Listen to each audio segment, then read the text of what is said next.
నిర్భయ్ క్షిపణి పరీక్ష అర్థాంతరంగా రద్దు. Nirbhay missile fails test due to engine trouble.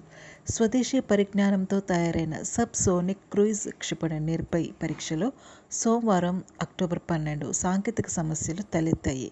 దీంతో పరీక్షను అర్థాంతరంగా రద్దు చేసినట్లు అధికార వర్గాలు తెలిపాయి. సోమవారం అక్టోబర్ 12 ఉదయం 10:34 ఒడిశాలోని బాలేశ్వర్ నుండి ఈ క్షిపణిని ప్రయోగించారు. అయితే 8 నిమిషాల తర్వాత ఆ అస్త్రంలో సాంకేతిక సమస్యలు తలెత్తింది. పరీక్ష ప్రక్రియను నిలిపివేయాలని రక్షణ పరిశోధన అభివృద్ధి సంస్థ శాస్త్రవేత్తలు నిర్ణయించారు. ప్రయోగానికి సంబంధించిన అన్ని అంశాలను విశ్లేషిస్తున్నట్లు తెలిపారు. 2014 అక్టోబర్ నుంచి నిర్భయ్ను భారత్ పలుమార్లు పరీక్షించింది. 1000 కిలోమీటర్ల దూరం వరకు ఇది ప్రయాణించగలదు. 0.8 మ్యాక్ వేగంతో దూసుకువెళ్తుంది. హైదరాబాద్లోని అడ్వాన్స్డ్ సిస్టమ్స్ ల్యాబొరేటరీ రూపొందించిన ఘన రాకెట్ మోటార్ బూస్టర్ను దీనికి అమర్చారు.